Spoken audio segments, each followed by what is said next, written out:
Nagphani tours and travels प्रस्तुत करते हैं दिवाली और दिसंबर में विशेष ग्रुप टूर। आइए अनुभव कीजिए अयोध्या, बनारस, तीर्थंकर कल्याणक यात्रा, श्री शिखर जी के साथ पंच तीर्थ यात्रा।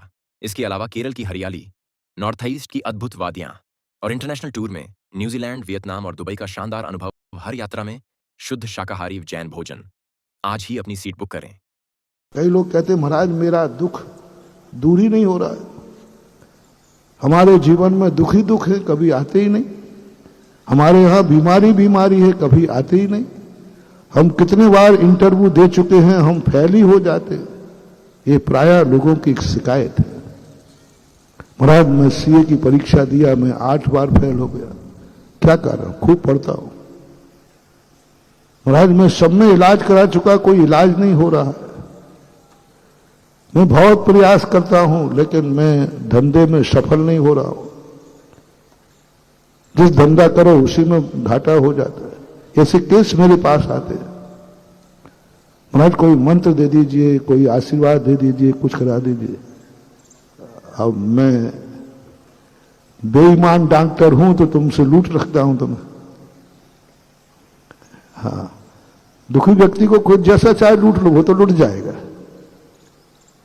बेईमान हूं तो लूट सकता हूं, लेकिन मैं तो साधु हूं ना।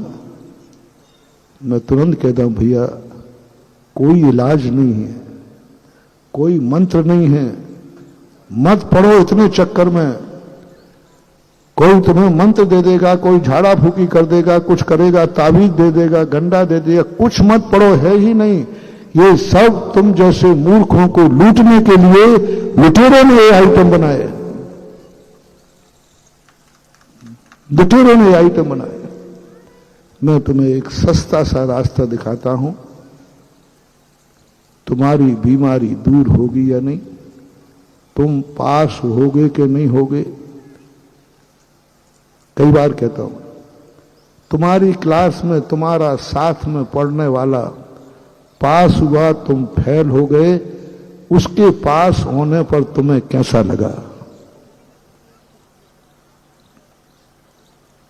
यदि ईर्ष्या हुई है, जाओ तुम 100 बार फेल हो गए।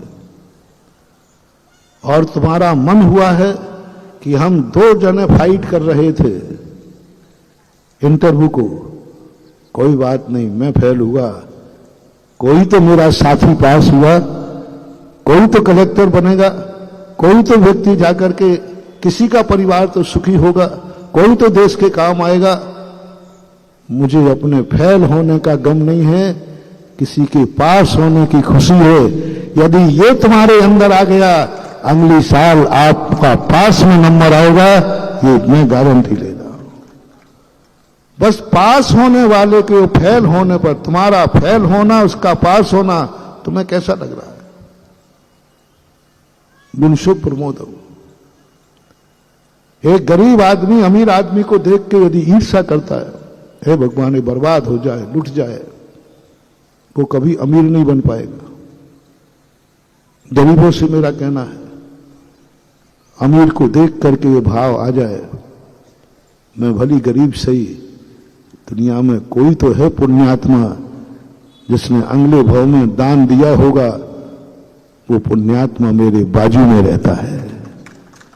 जिसके बाजू में एक गरीब की झोपड़ी हो और किसी हवेली हो। मैं हमेशा कहा करता हूं, कोई कहे कि तुम बहुत पापी हो, तुम जन्म जन्म के पापी हो, तभी तो तुम गरीब हो। देखो तुम्हारे पास एक छोटी सी झोपड़ी है, तुम कहना है बिल्कुल आप सही कह रहे हो, मैं पूर्व जन्म का पापी हूं, व्यसनी हूं, सब जितने भी तुम्हारे लिए गंदे टाइटल देवे, पुण्यहीन हो, बदकिस्मती हो, तुम जी कहते जाना। क्या कहना? बोलो ना जी, बिल्कुल एक्सेप्ट कर लेना। भैया और कोई टाइटल हो नीचे, ये और कह दो भैया और कुछ टाइटल हो तो वो और दे दो, मैं वो हूं, वो मैं हूं। बुरा जो देखन में चला, बुरा न मिलिया कोई, जो दिल खोजो आपनो मुझसे। एक बार एक्सेप्ट करो, जो कह रहा है वो, जितना तुम्हारी निंदा हो रही है एक्सेप्ट कर लेना। और उससे पूछना भाई और कोई निकृष्ट शब्द रह गया क्या?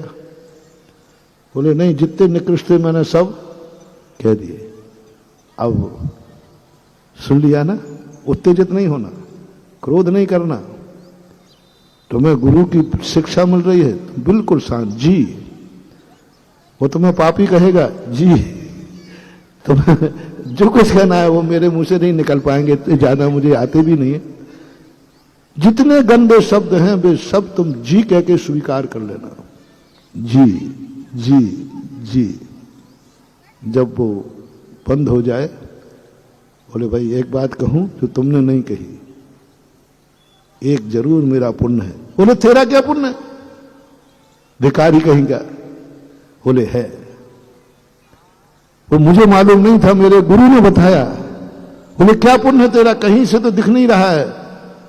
बोले मेरे में सारे पाप हैं, जन्म जन्म का पापी हूं, लेकिन एक पुण्य मेरा है कि मैं एक पुण्यात्मा की बाजू में रहता हूं, एक अमीर आदमी के बाजू में रहता हूं। मैं गरीब हूं लेकिन मेरा पड़ोसी अमीर है। बस यह खुशी है मुझे कि मेरा पड़ोसी पूर्व जन्म का पापी नहीं है, पुण्यात्मा